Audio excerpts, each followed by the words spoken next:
मदन आओ। रानू भैया, महाराज हेलो। आप क्या कह रहे थे? क्योंकि लाइट की वजह से थोड़ा विलंब हुआ काम में। भानु सिंह, ये वसीयत आज तक मैंने संभाल कर रखा और अब ये वसीयत तुम्हारी है। इस राज्य के मालिक तुम हो, इसे संभालो। पिताजी, ये वसीयत आप मुझे दे रहे हैं, मैं लेने से इनकार नहीं हूं, लेकिन कुछ समय के लिए आप राजगद्दी पे बैठ जाइए और हम तीनों भाई आपस में कुछ सलाह कर ले। भैया मदन, देखो ये वसीयत पिताजी मुझे दे रहे हैं ना, लेकिन ये वसीयत मैं अपने राजी खुशी से मैं तुम्हें दे रहा हूं। अच्छा जो है मूड बना लेते हो और बातों में उठा लेते हो। अरे जब पिताजी को देना था तो क्या मैं उनके सामने नहीं था? वो हमें नहीं दे सकते थे? और ये कहाँ का नियम कानून है कि जिसका बड़ा भाई जिंदा हो, मौजूद हो, वो इधर उधर की दरबदर की ठोकर खाए और छोटा भाई सिंहासन में बैठकर राज चलाए? नहीं पिताजी जी, अगर उन्हें ऐसा करना होता तो हमें देते और आप यहाँ का राजा बनकर राज चलाए। अरे मेरी उम्र तो खेलने कूदने की है। हाँ और क्या, मुझे कोई हर्ज नहीं है। भैया रानू, देखो तुम मेरा छोटा भाई है ना, इसलिए ये वसीयत जो पिताजी मुझे दे रहे हैं, मैं ये वसीयत को अपने राजी खुशी से मैं अपने छोटे भाई रानू को देना चाहता हूँ। नहीं भैया, जब तक जिसका बड़ा भाई मौजूद है, छोटे से क्या जरूरत है? हमारा तो काम ही कॉलेज में पढ़ना और आपकी सेवा, आज्ञा का पालन करना। ठीक है, लेकिन एक शर्त है। बोलो। एक नहीं, हजारों। मैं बताऊंगा, बाद में बताऊंगा। पिताजी आप यहाँ आइए।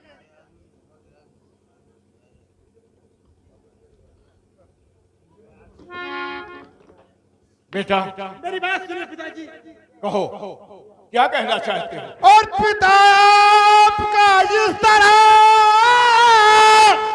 अच्छा नहीं मजाक, और नौकर तो संसार है, समाज ले तो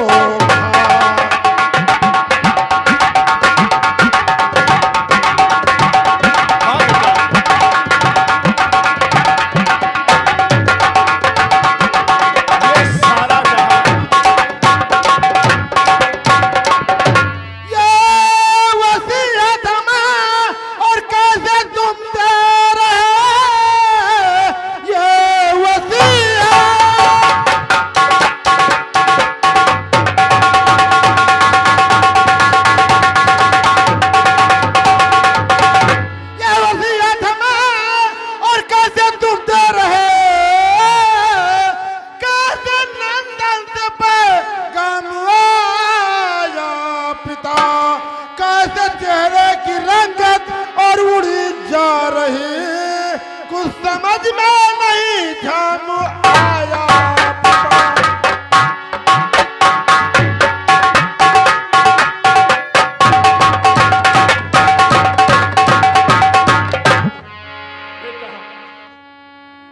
यही राज तो मैं तुम सबों से आज बताना चाहता हूँ। लेकिन आप बताइए पिताजी। जिसे तुम अपना पिता समझते हो वो तुम्हारा पिता नहीं। कैसी बातें आप कर रहे हैं? भाई की बातें कर रहे हैं। मैं सत्य कहता हूँ बेटा, रानू और भानु, और रानू भानु तुम्हारा पिता मैं नहीं। राज दिलो सुनो और अब सुनाता हूँ मैं। ये बन्ने सिंह राज की और मलकियत ये सभी उनका मंत्री हूँ, सच सच बताता हूँ।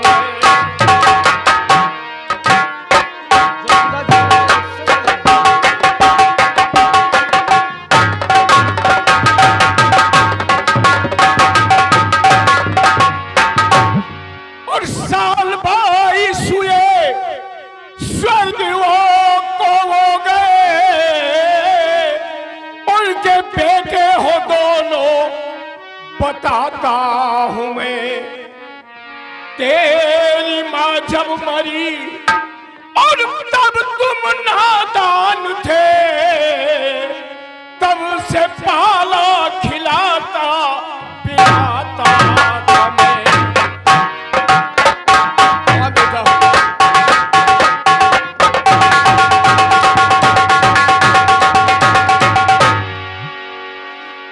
बेटा,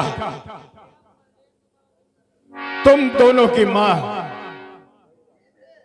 जन्म देकर भगवान को प्यारी हो गई। कुछ दिन के बाद महाराज को दिल का दौरा पड़ा। उन्होंने मुझे अपने पास बुलाया। बस पिताजी, एक मिनट। सारी बातें एक साथ कहना उचित नहीं है। कुछ हमारे भी कुछ हमारे भी सवालात हैं, कुछ हमारी भी बात है। कुंदन, ठहरो बेटा रानू, घबराओ नहीं। मदन का सवाल मुझसे है। हाँ, आप ही से है। बैठो। जैसे आपने अभी कहा कि भानु रानू तुम्हारा पिता मैं नहीं हूं, आप जो जानते हैं मैं नहीं जानता हूं, और मैं जो जानता हूं वो आप नहीं जानते हैं। इसमें बात फंस गई है, पूछने की जरूरत है। और भानु रानू सके और दोनों भाई हुए, फिर बताओ पिताजी कि मैं कौन हूं, जबकि दोनों में नाता और भाई का है। मैं किसका हूं, मेरा पिता कौन है? जब आपने अभी बताया कि तुम दोनों सगे हो तो फिर मेरा बाप कौन है, मैं किसका बेटा हूं? मदन, अगर तुम ये जानना चाहते हो तो सुनो। तुम किसके बेटे हो, तुम्हारा बाप कौन है? तुम्हारा बाप एक सच्चा वफादार और ईमानदार तुम्हारे सामने खड़ा है। तुम मेरे बेटे हो, मेरे, और मेरा बेटा तू। मैं तेरा बाप हूं। तेरी मां जब मरी तब तू नादान था। आज तक राज सबसे और छुपाया था मैं, क्योंकि अहले चमन सारा वीरान था। हाँ मदन,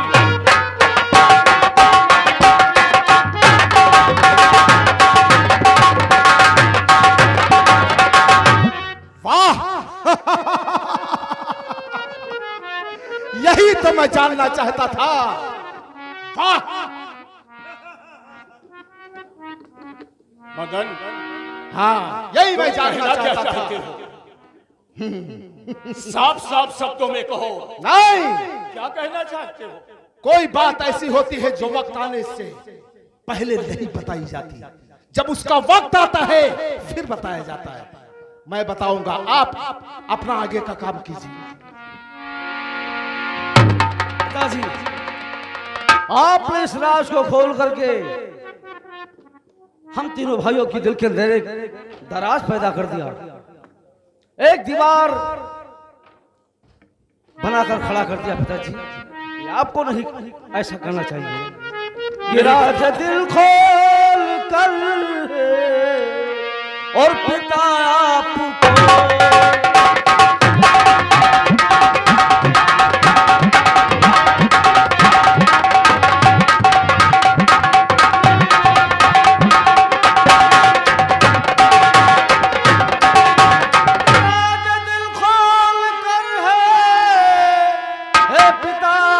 को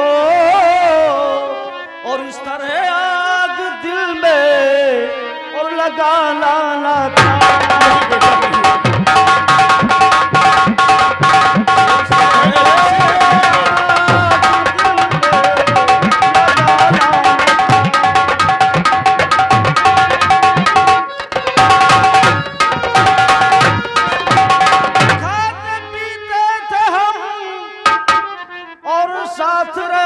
सदा और भेद को खोल कर गम गम बढ़ाना न था।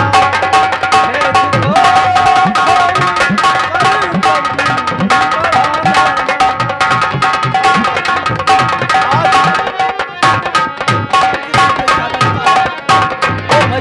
बेटा भानु और रानू, बोले पिताजी। डर मुझे इसी बात का था कि मदन मेरा अपना सगा बेटा है। तुम दोनों आज तक मदन को अपना भाई समझते थे। ये तो तुम्हारा बड़प्पन है भानु सिंह, लेकिन मदन के दिल में कुछ और ही हिलोरे ले रहा है। हाँ पिताजी। खैर कोई बात नहीं, मेरी भी ख्वाहिश थी कि इस राज को न खोलूं, किंतु सरकार के कानून को तुम जानते हो बेटा।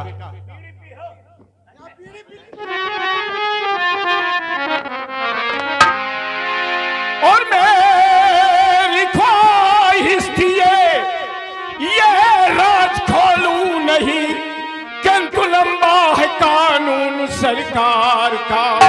और शर्त थी भानु बालिग जो हो जाएगा, शर्त थी भानु बालिग जो हो जाएगा। ये वसीयत मिले हो सरकार का, शर्त थी भानु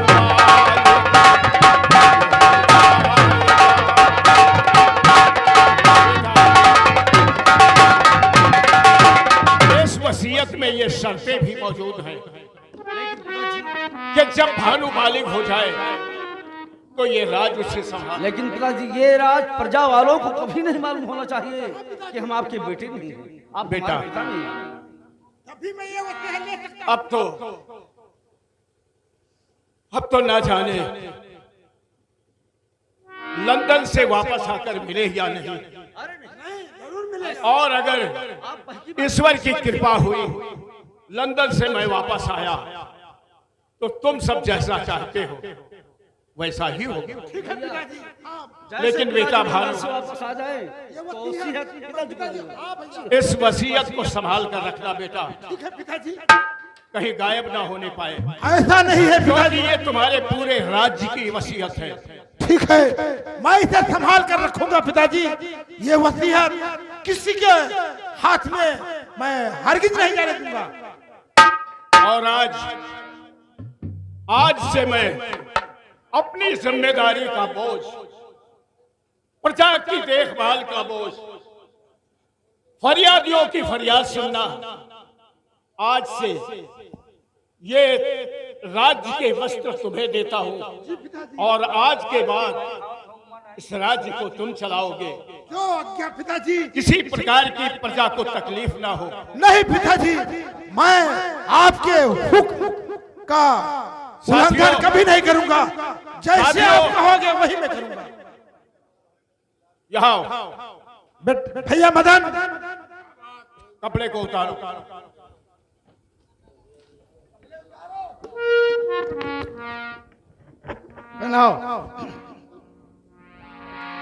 आज हमारे बड़े भाई भानु सिंह की फौरन ताजपोशी करो।